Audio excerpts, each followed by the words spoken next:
Hey guys, it's MMA Vulture coming at you live with UFC 311 Makhachev vs Tsarukyan 2 full card picks and betting breakdown. And let's go ahead and jump right into it with the first bout of the night being Tagir Ulanbekov versus Clayton Carpenter. And I've been going back and forth with this one. I was trying to pick Clayton Carpenter. I was trying to find a way, but to be honest, I got to go with Tagir Ulanbekov because Tagir is just, I feel like it's going to be too much for Clayton Carpenter. This is a step up from his usual competition. He's coming off of 2 submission wins over Lucas Roja and Juan Camilo Ronderes.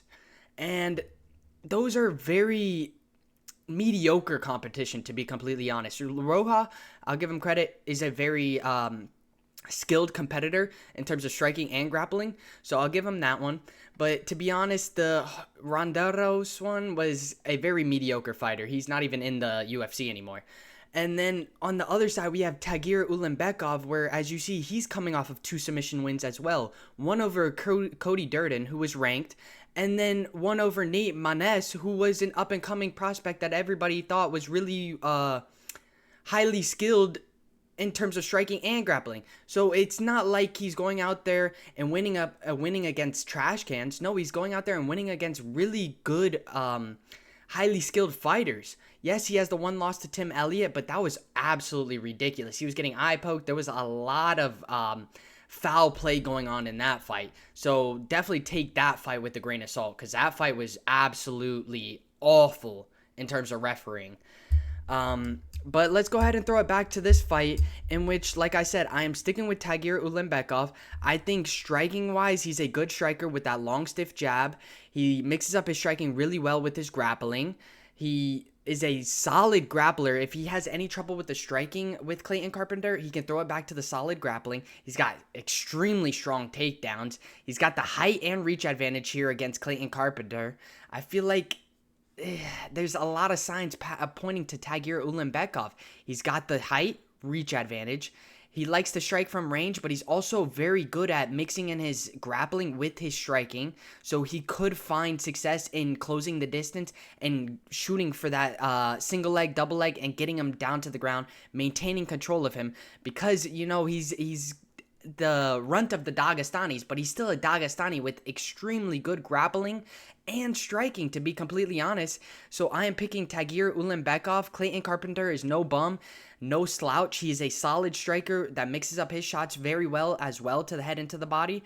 He's got strong inside boxing. He's got knockout power. He's got good grappling as well to throw back to if he has any trouble with the striking. But I believe that if we're talking about grappling versus grappling, I think Tagir is a better grappler. I think he's going to be stronger than Clayton Carpenter.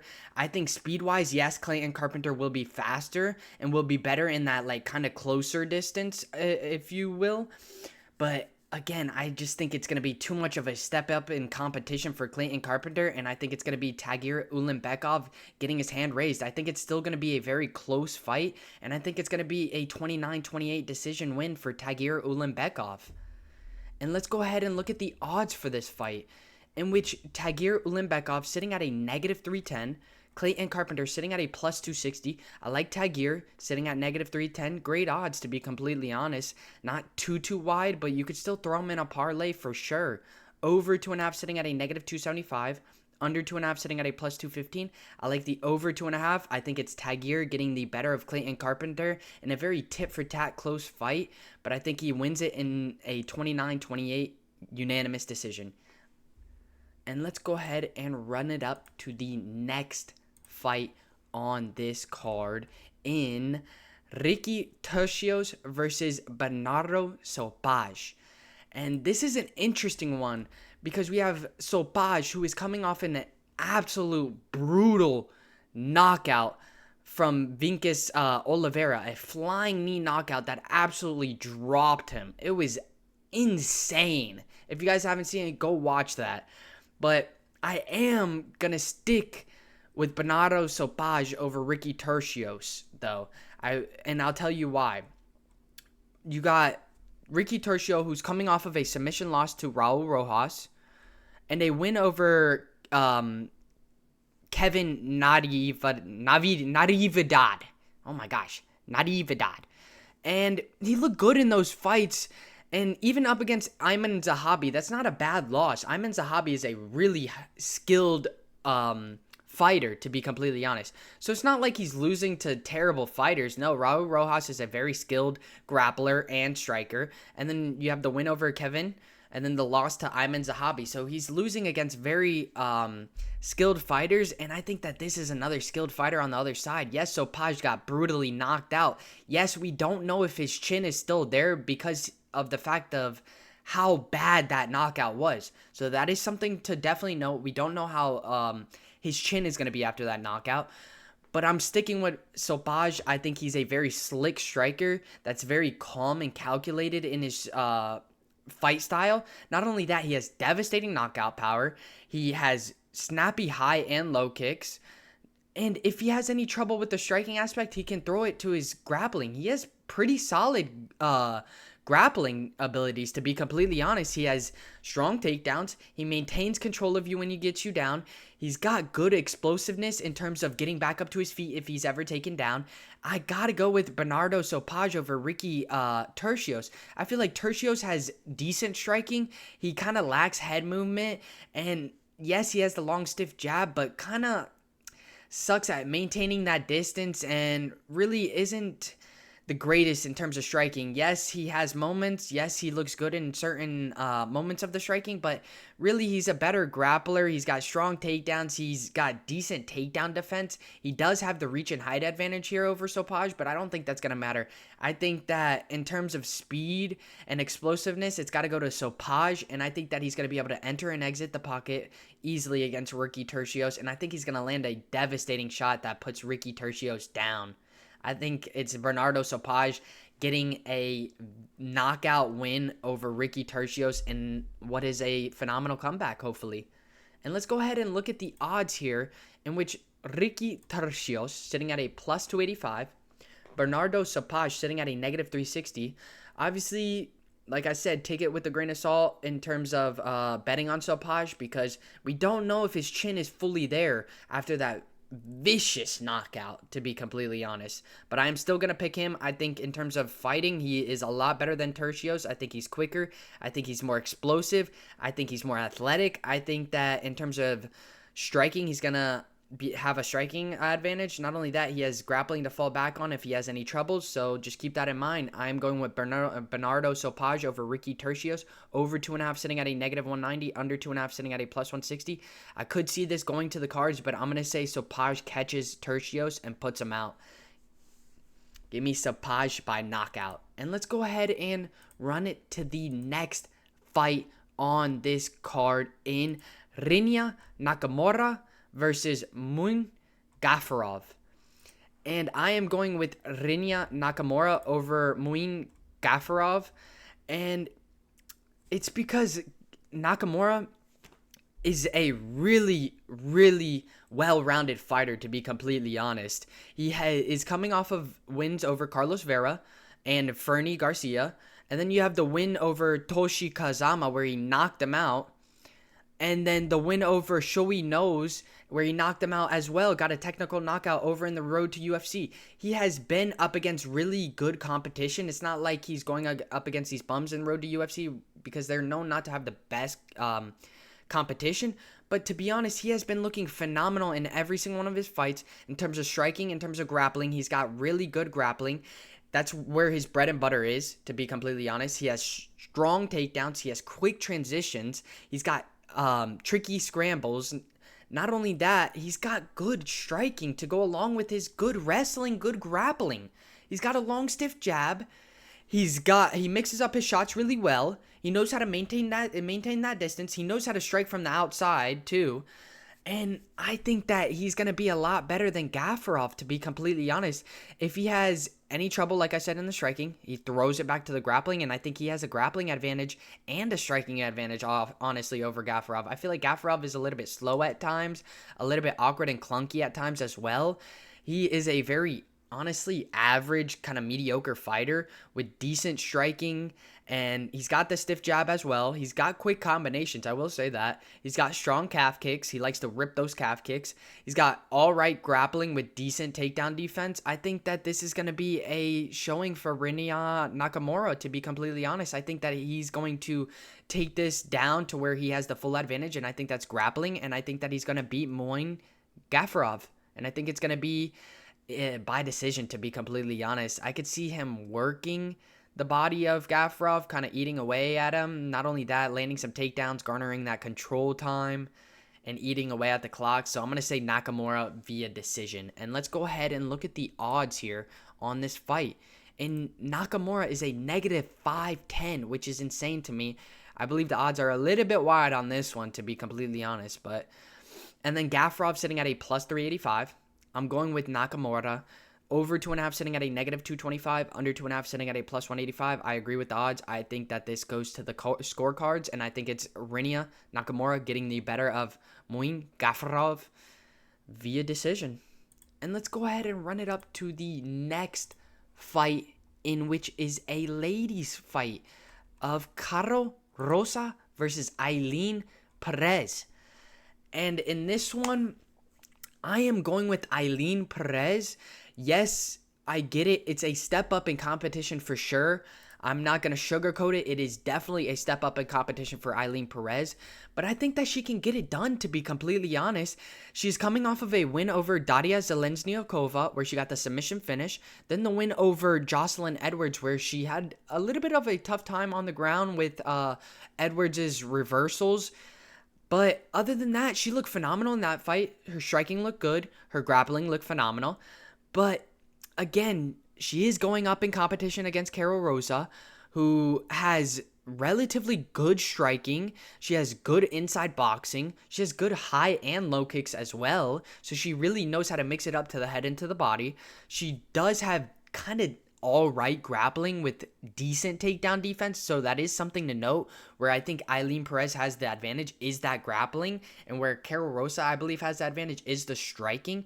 I think that Ailin Perez, with her good striking, she mixes up her shots really well to the head and to the body. She also mixes up her striking really well with her grappling. She knows how to throw that 1-2, then shoot for that takedown so that her opponent really isn't expecting it, and she's not telegraphing her takedowns. So that is something to also keep in mind. She's got the solid grappling, like I said, with strong takedowns. She knows how to garner that control time, knows how to maintain control of you, keep you down on the ground, not let you explode back up to your feet, which is something that Carol Rosa actually does relatively well, is exploding back up to her feet, not letting the person garner that controlled time and kind of maintain her down on the ground. But I believe that Ailin Perez will be able to maintain her down on the ground. That is something I believe will happen. I think Ailin Perez is going to be able to strike with Carol Rosa. I think that, yes, Carol Rosa will have a little bit better of striking, but I think that in moments Ailin Perez will shine in her striking, especially when she mixes in with her grappling and finds that takedown, which I see happening. I really do. I see her throwing the 1-2, shooting in, getting that takedown, and holding Carol Rosa down to the ground. Yes, Carol Rosa has relatively good explosiveness in getting back up to her feet, but if she can't do that, which she hasn't done in a couple of her fights, then she tends to be stuck on the bottom, and that is where Ailin Perez will absolutely dominate. She will start landing some nice ground and pound. She will look for the openings for submission as well. So I got to go with Ailin Perez over Carol Rosa. I think striking-wise, it's going to be Carol Rosa getting the better, but I still think Ailin Perez will be able to fare well in terms of striking, will be able to keep up with her. I think that she could land some nice hooks. Not only that, again, throw it back to the grappling, take her down, and absolutely dominate her on the ground where she has the clear-cut grappling advantage. Give me Ailin Perez over Carol Rosa. And let's go ahead and look at the odds on this fight, in which Ailin Perez sitting at a plus 220, and the odds did come down. She was sitting at a 250 or plus 170, so they did come down a little bit. And then Carol Rosa sitting at a negative 260. I like Ailin Perez over 2.5 sitting at a negative 500, under 2.5 sitting at a plus 375. There's something I want to bring up. I do believe that this fight is going to end in decision, But there is something like ticking in me that Ailin Perez could submit Karol Rosa. And it's sitting at a plus 1200, which is absolutely insane to me. Let's go ahead and look at it real quick. Plus 1200 for Ailin Perez to end this via submission. And I think it is live, to be completely honest. But again, that being said, what I mainly think is going to happen is Ailin Perez via decision. And let's go ahead and throw it to the next fight on this card, which is another banger in Grant Dawson versus Diego Ferreira. And I am going with Grant Dawson over Diego Ferreira. And there's a couple of reasons why. I think that the grappling is going to be a little bit too much for Diego Ferreira, who does have relatively good grappling defense, to be completely honest. But I think that Grant Dawson, again, is next level in terms of grappling. He just puts so much pressure and puts a pace that you really just can't keep up with. And that's where I see him winning this, to be completely honest. I think Grant Dawson has decent striking with knockout power. I mean, we just saw him put paws on Rafa Garcia in what was supposed to be his type of battle, a throw-down brawl, in which Grant Dawson catches him and knocks him out. And then you have the win over Joe Selecki, where he beat him. The loss to Bobby Green, where, yes, I will say, obviously his chin didn't look the best because he got hit with a straight that really didn't have too much power on it and got knocked and dropped down. But so is Diego Ferreira. I feel like a lot of people are forgetting that Diego Ferreira, yes, though coming off of two impressive knockouts over Mateusz Rebecki and Michael Johnson, but again, he got knocked out by Gamrot before that, got knocked out by Gregor Galipsi before that as well. So just something to note that he is also chinny as well. You have two chinny people and two people that also have relatively good knockout power, to be completely honest. They both have knockout power, that's for sure. They both put on a relentless pace. More so Grant Dawson than Diego Ferreira, though Diego Ferreira does have really good cardio and a really good gas tank. I gotta go with Grant Dawson. I think striking-wise, it's gonna be very close in terms of striking, but grappling-wise, I think Grant Dawson has a clear-cut grappling advantage, to be completely honest. I feel like a lot of people sleep on Grant Dawson striking, but he has relatively good striking, to be completely honest. I mean, he went toe-to-toe with Rafa Garcia, beat him via knockout, went toe-to-toe with Joe Selecki, beat him. Yes, he lost to Bobby Green, but Bobby Green at times can be very slick and very precise and accurate with his striking. Then you have Damir, who he beat. Then you have Mark Madison, who was supposed to be a very good up-and-coming prospect, who got submitted. I gotta go with Grant Dawson. His grappling is none other, next level, and his striking really isn't that bad as people say it is, to be completely honest. So I'm going with Grant Dawson over Diego Ferreira. And let's look at the odds on this, in which Grant Dawson sitting at a negative 260, just kidding, negative 255. Carlos Diego Ferreira sitting at a plus 205. I could see a world where Ferreira maybe lands the knockout shot. I mean, to be completely honest, both of these people are definitely live. They both have knockout power, devastating knockout power. But I just think that Grant Dawson has a lot more skills in his tool bag and a lot more in his arsenal than Ferreira. And if he has any trouble on the feet, we'll throw it to that grappling. And I think that Ferreira is going to have a lot of trouble trying to defend the takedowns from Grant Dawson. So give me Grant Dawson over 2.5 sitting at a negative 125, under 2.5 sitting at a negative 105. I would say this one in terms of rounds is so hard to choose. I'm going to say under 2.5. I think Grant Dawson finds a finish on Ferreira, and I think that it's going to be brutal, to be completely honest. I think that he could submit him, but I could see a world where they're just slinging and banging and Grant Dawson finds that knockout shot, to be completely honest. So give me Grant Dawson over Carlos Diego Ferreira. And let's go ahead and run it up to the next fight in Zach Reese versus Asmat Bekoyev. I don't know if I botched that, but I probably did, so I apologize if I did. And in this one, we have Asmat, who is taking this on very short notice and is making his UFC debut as well, all in one.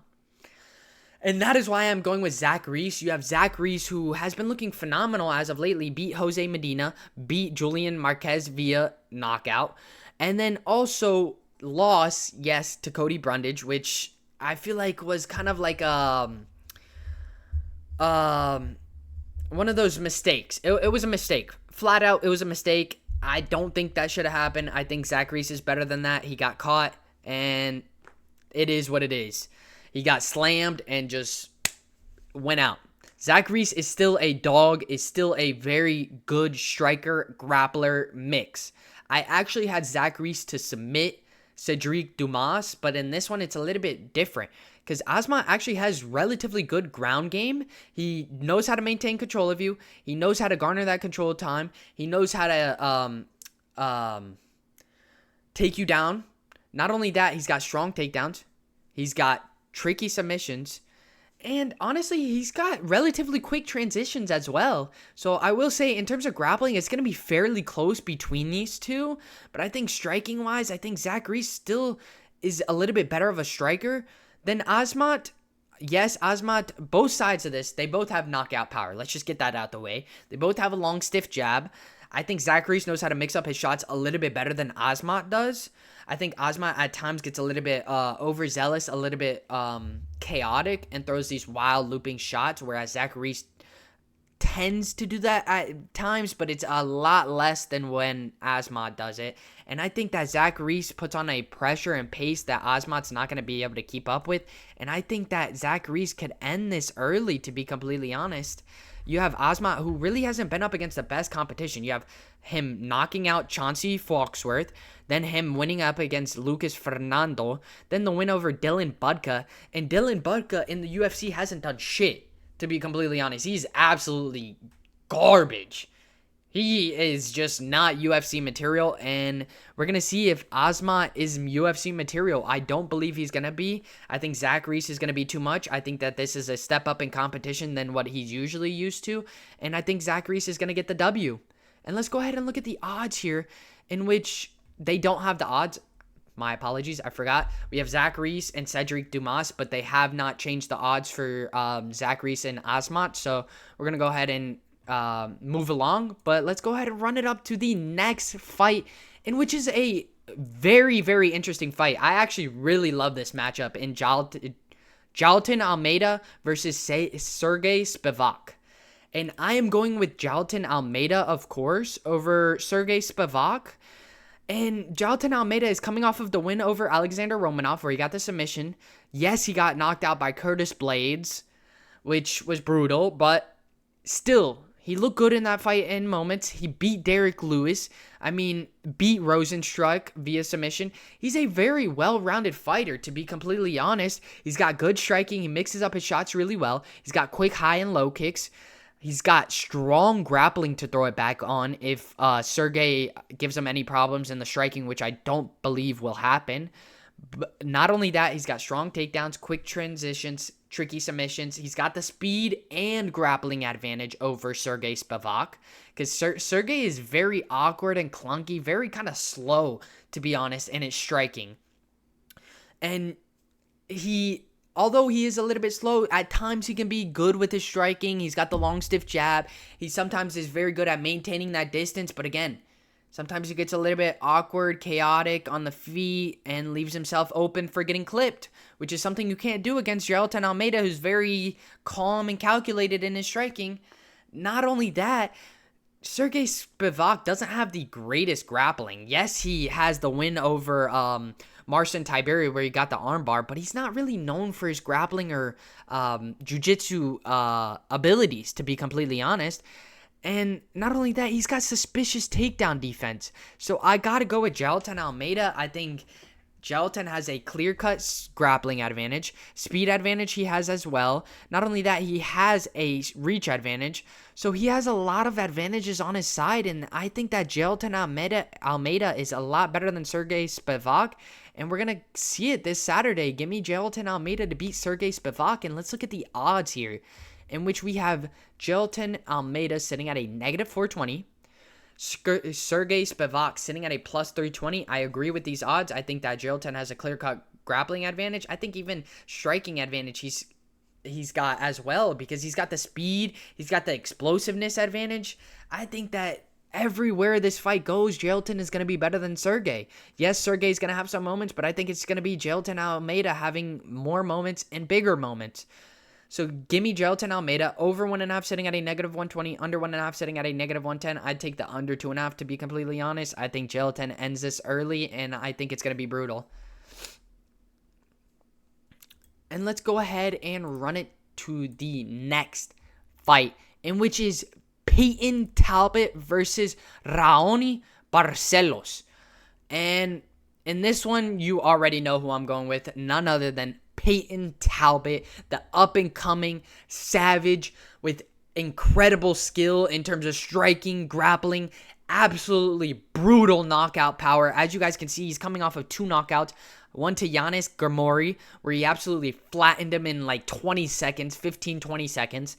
And then you have the win over Cameron Simon, where he knocked him out, got a technical knockout over him, and looked absolutely phenomenal. I mean, this kid is none other. I mean, his skill hasn't even been fully reached or fully developed, to be completely honest. And he's out here dusting folks. Like, it's insane to me what he's doing to all these fighters. And you have somebody in Raoni Barcelos who is coming off of a win over Christian Guinez via submission, but he also has the loss to Kyler Phillips, to Umar Nurmagomedov, where he got starched, and then the win over Trevin Jones, who is very mediocre, and then the loss to Victor Henry. So you have somebody in Raoni Barcelos who I feel like is coming to the later end of his career. I mean, he's older at 37 years old, as you guys can see. And he just hasn't been looking the best. He has been looking a little bit awkward and clunky on the feet, a little bit slower, and just not himself. He's an OG. He's a veteran. I mean, you got to give him props where props lies. He's a dog. But he is just going up against somebody that is just too much for him. He's going to be looking to grapple, I believe, Peyton Talbot, because striking-wise, he is clearly unmatched in the striking department. So he's going to be looking to take down Peyton Talbot. But Peyton Talbot is somebody that is a very slick striker. He mixes up his shots super well without telegraphing them. He's very calm and calculated throughout his fights. If you watch him, he is so calm. It's actually insane. He stays calm throughout the entire fight. He's got devastating knockout power, like I said. He's got solid grappling, strong takedowns, maintains control of you when he gets you down. He's got tricky submissions. He's got the speed, striking, and power advantage over Raoni Barcelos. Not only that, he has a reach and height advantage, significant 3-inch height advantage, 3-inch reach advantage. So keep that in mind. He has a lot of advantages on his side. So I got to go with Peyton Talbot. And I honestly think that Raoni Barcelos is somebody that is really durable and really tough.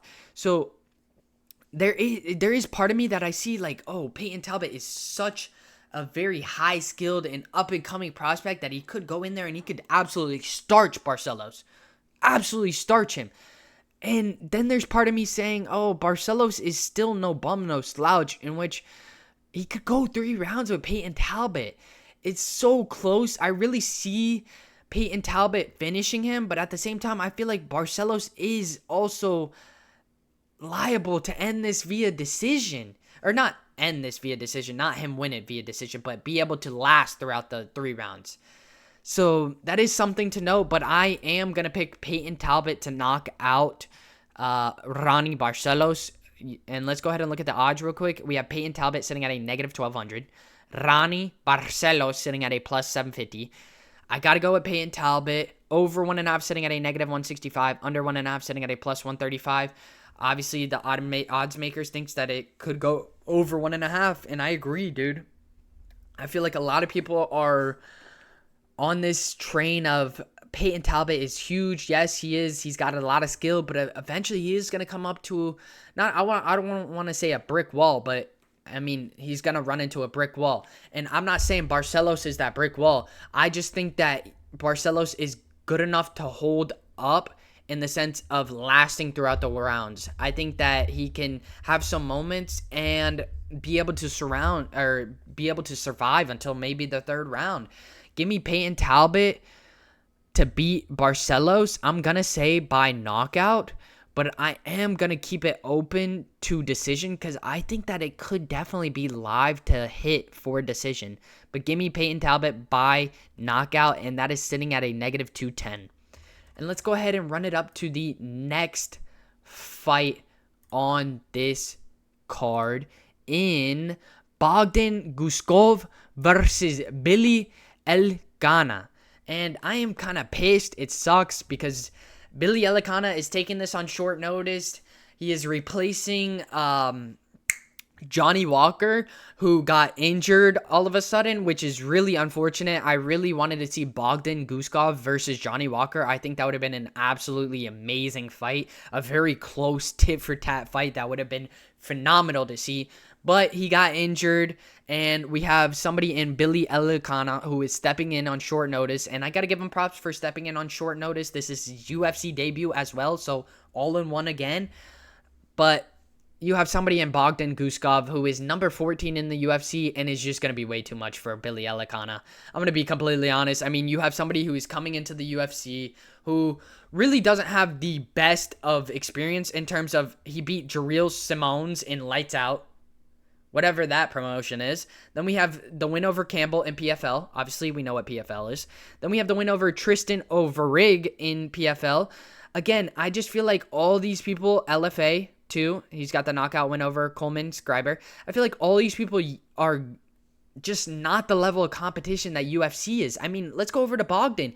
He's got a win over Ryan Spann, who has been killing some folks. And then you have the win over Zach Puga, knockout again, technical knockout. And then you have the loss to Volkan Ozdemir. Obviously, take that with a grain of salt. Ozdemir is absolutely insane. Then the win over Carlos Eduardo. I mean, dude, Bogdan is number 14 in the light heavyweight in the UFC. He's gone up against some of the best and highly skilled opponents, beat them. And then you have somebody in Billy Elkana who has been over in Lights Out, been in LFA, been in PFL, has faced some relatively mediocre competition. Nobody really high in skill level. And that is why I'm going with Bogdan Guskov. I mean, Bogdan is such a good fighter. In terms of striking, he's got quick hands. He's got devastating knockout power. As you guys can see, he knocked out Ryan Spann and Zach Pualco. And then he knows how to mix it up to the head and to the body really well. He's not awkward or clunky. He's not slow either. He's fairly quick, to be honest, in this light heavyweight division.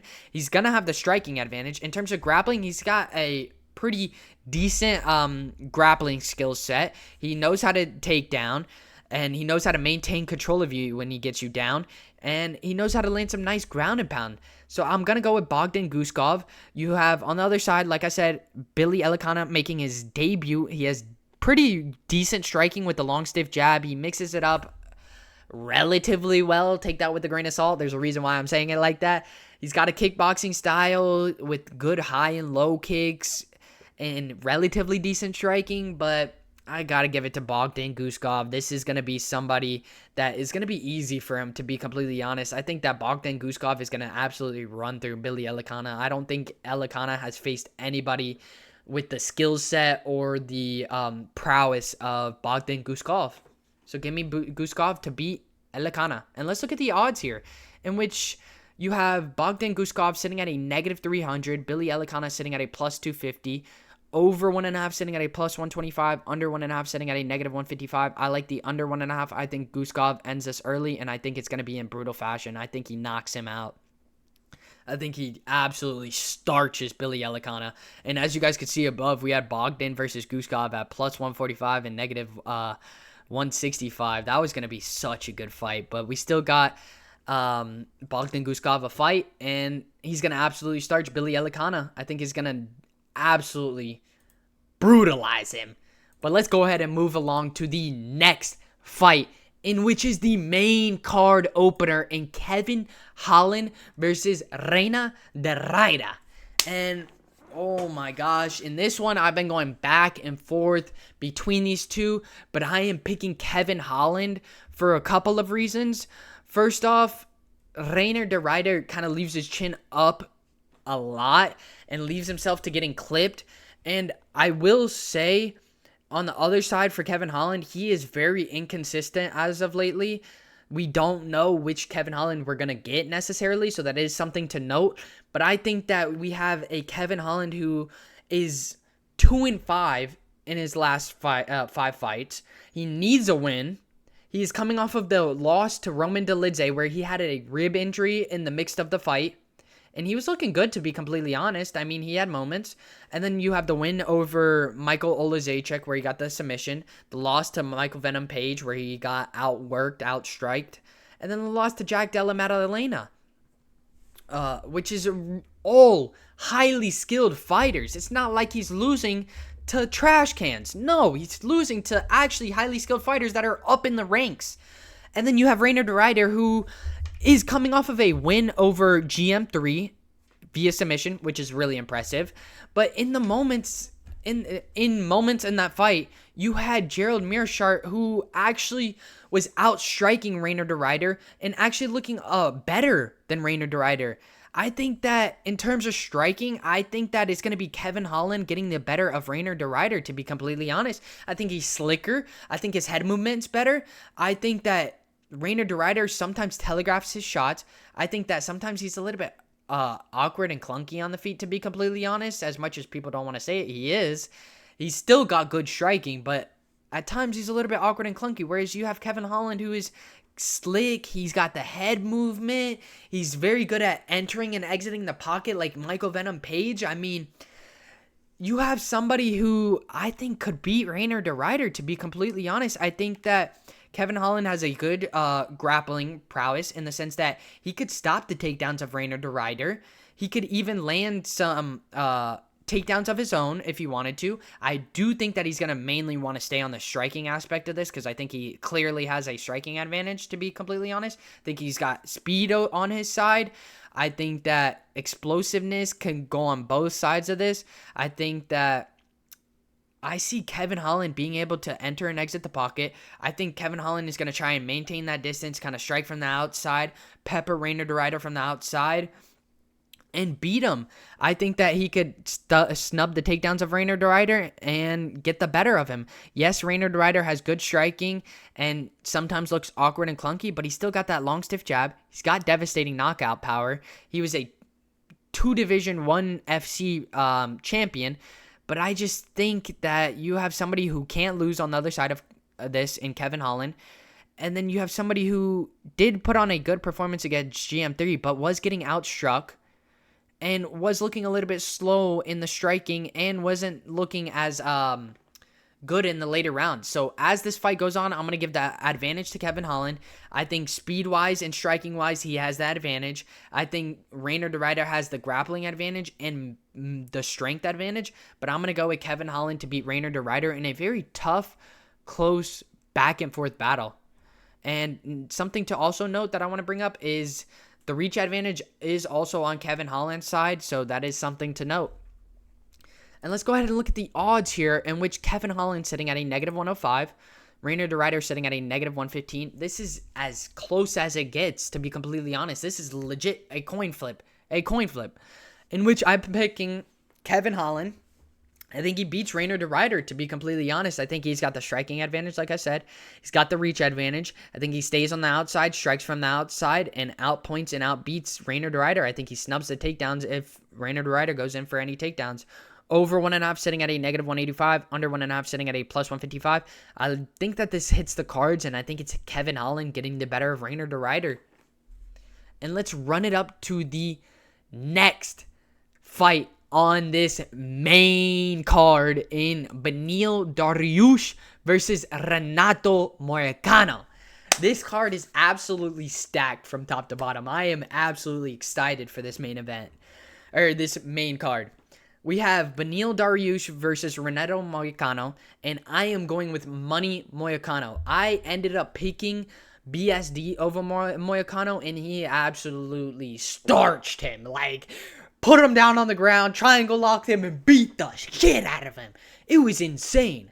So I am picking Moicano. I feel like I've been sleeping on him.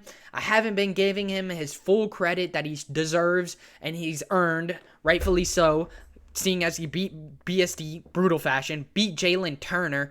Yes, Jalen Turner did drop him, but I mean, Jalen Turner is a freak, super tall with good knockout power, and he got caught. But again, we kind of worked through it, found a way, adjusted, and got the win. And then you have the win over Drew Dober and the win over Brad Riddell. I mean, dude, this guy is going up against people that are supposed to beat him, and that time and time again, he's been being counted out, and he goes in there and puts on an absolutely dominant performance and beats the crap out of him. I gotta go with Money Moicano. In terms of grappling, he's got phenomenal grappling skills with strong takedowns, quick transitions, tricky submissions, and he knows how to garner that control time and maintain control of you and make you feel completely uncomfortable. Not only that, he's got one of the strongest body locks. So I'm going with Moicano. And not only does he have a good grappling skill set, he's got a good striking skill set too. He's a very well-rounded fighter. He's got phenomenal combinations. They're very quick, very clean. He's got the long, stiff jab. He mixes up his shots really well to the head and to the body. He's got nice calf and high kicks. So I got to go with Moicano. But on the other side, we have Beneil Dariush, who is no bum, no slouch. I mean, yes, he's coming off of 2 knockouts to Arman Tsarukyan and Charles Oliveira. But again, what ranks are there? They're the top 5 ranked opponents. So he's not losing to terrible fighters. No, he's losing to the best of the best, to be completely honest. So this one is going to be an interesting fight. You have Beneil Dariush, who has good grappling. So it's going to be interesting to see these two clash because of how good Beneil Dariush's grappling is as well. He's got relatively good grappling with strong takedowns too. He knows how to maintain control of you when he gets you down. He's got quick transitions as well. I think Renato Moicano is a little bit quicker and a little bit stronger as well. But I think Dariush could definitely find success in snubbing some of Moicano's takedowns. And I see how Dariush is going to, how he has to win this is snubbing Moicano's takedowns and keeping this on the feet. Because on the feet, I think it's a little bit closer of a fight than on the ground, in which I got to go with Moicano. I think that Dariush's best days are kind of behind him, to be completely honest, which I know is hard to say. They're both 35 years old, but if you look at Dariush, I feel like he's been looking a lot slower, a lot more awkward and clunky on the feet. Not only that, he went on a recent interview and said that if his best days are behind him, that he plans to give it up. And if you're already in that kind of mindset of giving it up, what's to say you're not already giving up on this fight? So that is one of the other reasons why I am going with Moicano. I don't think Dariush is in the right headspace. So that is something also to note. So give me Money Moicano to beat Beneil Dariush. And let's go ahead and look at the odds here, in which Dariush sitting at a plus 140, Moicano sitting at a negative 160. These odds are great. I love the odds for Moicano at negative 160. I do think that Dariush is still live, obviously. I mean, he's no bum, no slouch. Yes, he got brutally knocked out twice, and we don't know how his chin is. But again, I gotta go with Moicano. It seems like Dariush is kind of past his best days, kind of looking towards retiring, and he just doesn't seem like he is in the best shape of his life or is in the right headspace. So give me Money Moicano to beat Dariush over 1.5, sitting at a negative 220, under 1.5, sitting at a plus 165. I think this could hit the cards, and I think it's Moicano getting the better of Dariush. And let's go ahead and run it to the next fight on this main card, in which is another banger in Jiří Procházka versus Jamahal Hill. And I am going with Jiří Procházka. And I know it's a surprise to a lot of y'all. I think that Jiří is going to beat Jamahal Hill. I think that Jiří, though, does tend to kind of get hit and eat shots, he can deliver shots a lot better. I think that, yes, obviously Jiří, coming off of the loss to Alex Pereira, head kick, got knocked out brutally, and in the round before that got knocked down. And then you have the win over Alexander Rakic, where Rakic actually gave him quite a bit of problems before he ended up landing the brutal strike and knocking down Rakic and following it up. Rakic did give him problems. And then you have the loss to Alex Pereira again via left hook. I mean, Jiří is no bum, no slouch. Jiří has gone up against Glover Teixeira, beat him via submission, beat Dominic Reyes via spinning elbow, beat Alexander Rakic. He's only ran into one brick wall in Alex Pereira. I mean, Alex Pereira is like no other. So does Jamal. Jamal has one loss to him as well. And this has been like a back and forth thing between Jamal, Jiří, Alex Pereira. Obviously, Jiří stays on the outside, but I got to go with Jiří Procházka. He is the better striker in terms of, I think that Jiří Procházka is going to want to stay on the outside, strike from the outside, use those kicks of his to keep the distance and maintain that distance from Jamahal Hill. Because I think Jamahal Hill is better on the inside. I think he's got better inside boxing. I think that on the outside, it's definitely going to be Jiří Procházka. Yes, Jiří Procházka, my only downfall to him is he does tend to get hit. But when he delivers that shot back, they tend not to get up. So I got to go with Jiří Procházka. He's got devastating knockout power. He mixes up his shots really well. He uses those kicks to strike, to mix it up to the head into the body. Not only that, he's got all right grappling, to be honest, but I think that this is going to be a stand-up fight. This is not going to go to the ground, really. I think it's going to be Jamahal Hill and Jiří Procházka striking. I think that Jamahal Hill is going to be better in the kind of close to red zone, like the closer area, and I think Jiří Procházka is going to be better at that far distance, and I think that's where he's going to shine. I think that that's where this fight's going to be. I do worry about the inside boxing of Jamahal Hill, but I think that Jiří Procházka can land some nice elbows on the inside and fare well on the inside. I think anywhere else, it's Jiří Procházka's game. I think, honestly, the only part that Jamahal Hill has is that inside boxing area and possibly the grappling side of things. But I think that Jiří Procházka can fare well on the inside, can land some nice elbows on the inside, can do even better on the outside, outstrike and get the better of Jamahal Hill and win it in a close battle. Honestly, I really do think that this is going to be a very tit-for-tat close fight. It's like I want to say knockout, but dude, at the same time, we could get a scorecards on this one. I'm going to say Jiří Procházka by knockout. I think that he's too slick. I think he's very calm and calculated in his striking, and I think that he's better on the outside, and I think that's where he's going to shine against Jamahal Hill, and I think he's going to catch him. Give me Jiří Procházka to beat Jamahal Hill. And let's go ahead and look at the odds here, in which Jiří Procházka actually being a plus 100. So he is the underdog, and Jamahal Hill sitting at a negative 120. I like Jiří Procházka. I think this is a fairly even fight, to be completely honest. But I think Jiří Procházka, striking-wise, is better on the outside. I think he's going to outstrike him. I think that he's going to land a knockout shot. I think that Jamahal Hill really hasn't also fought the best of the best, to be honest. Jamahal Hill has notable wins over Johnny Walker. He beat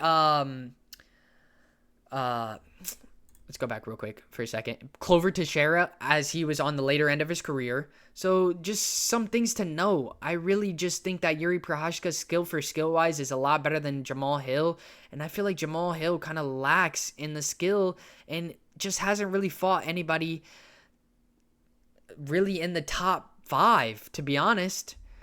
So I'm going with Jiří Procházka. Over 1.5 sitting at a negative 155. Under 1.5 sitting at a plus 125. I like the under 2.5 at negative 190. I think that Jiří Procházka kind of takes his time, kind of is patient, very calm, calculated, eats away at the body of Jamahal Hill, uses those kicks of his, kind of maintains that distance, and finds that knockout shot on Jamahal Hill as he's coming forward. So give me Procházka by knockout.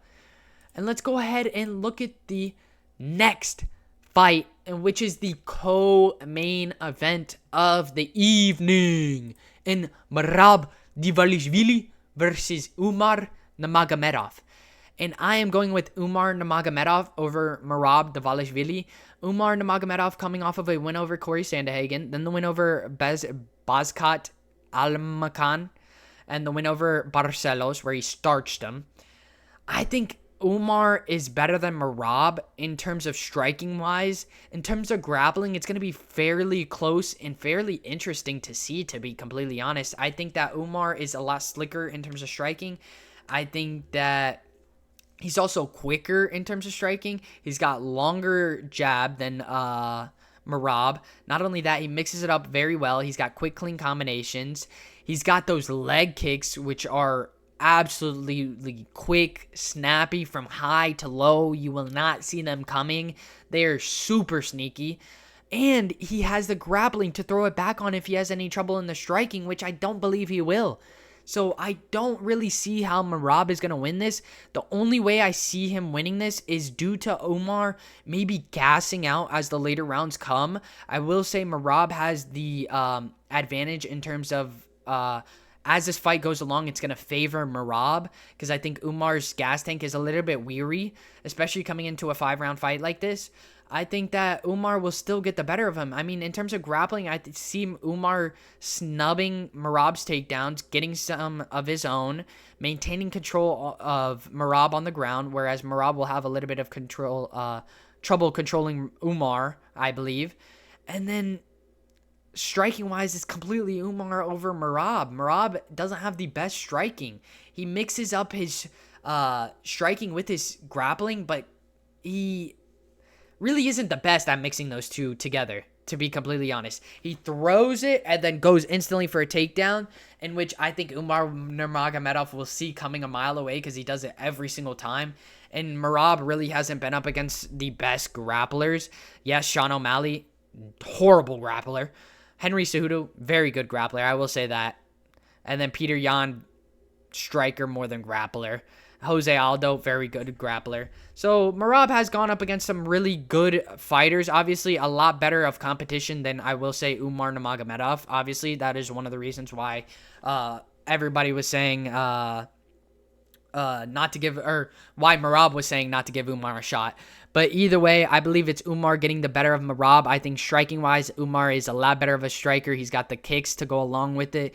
Grappling-wise, I think that Umar will be the better grappler. I do worry about Merab putting on a pace that maybe Umar can't keep up with, and maybe finding Umar tired in the later rounds and getting the better of him.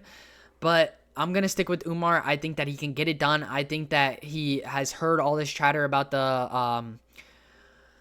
about him maybe not having a gas tank. He's working on his cardio. I think that he will still fare well in terms of cardio, and I still think that he will beat Merab Dvalishvili in the striking and in the grappling department. So give me Umar Nurmagomedov.